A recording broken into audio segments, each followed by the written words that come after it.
Statement by Iranian military spokesperson Zolfagari. Iran is prepared to resist a ground invasion by aggressors, and the West's failure is imminent. He directly responded to earlier remarks by Donald Trump about potentially occupying Karg Island, saying that US forces are cowards who dare not approach the battlefield. He claimed that Iran has deployed millions of paramilitary forces ready for martyrdom along its coastline and in key strategic depth areas, waiting for American boots to hit the ground. Zolfagari said the current resistance forces have already demonstrated significant capabilities and are operating independently of centralized command. He also stated, "If you attack our infrastructure, we will strike infrastructure that is even more important to you. We have already found the method to defeat you. That method is resistance. Our enemies know that continuing the war will mean further destruction on top of their already heavily damaged bases. Destruction that cannot be rebuilt. The seedlings of the Islamic Revolution have grown into a powerful force." Zolfagari specifically warned that if the United States and Israel continue attacking Iran civilian energy facilities, Iran will initiate mirror retaliation. He named Jebel Ali port in the UAE and the Yanbu refinery in Saudi Arabia as potential targets.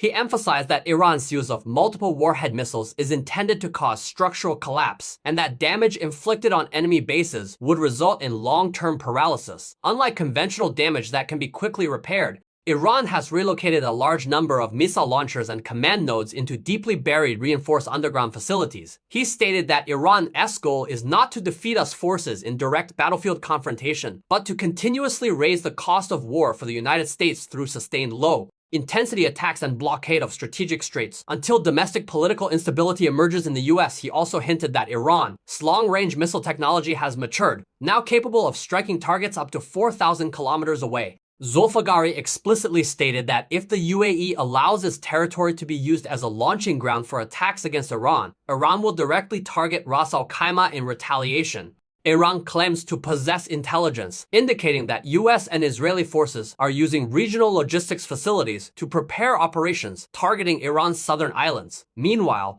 Israeli Defense Minister Israel Katz stated that this week, the Israel Defense Forces and the US military will significantly intensify strikes against the Iranian regime and its infrastructure. Military operations will continue until all war objectives are achieved. Katz made the remarks in a video statement following a situation assessment with the IDF Chief of Staff and senior officers. He clearly announced that starting the 22nd of March, the IDF and US forces will substantially escalate the intensity of strikes against Iran's regime and the infrastructure sustaining it. He reiterated, "We will not stop until all security threats are eliminated and all war objectives are achieved." The war is shifting from the first phase suppression of air defenses and strikes on missile bases to a second phase targeting economic and administrative lifelines. Just hours before Katz's statement, US and Israeli forces reportedly struck the Natanz nuclear facility again. Although Iran claimed there was no radiation leak, Katz's remarks suggest that attacks on such strategic infrastructure will become more frequent and more lethal in the coming week.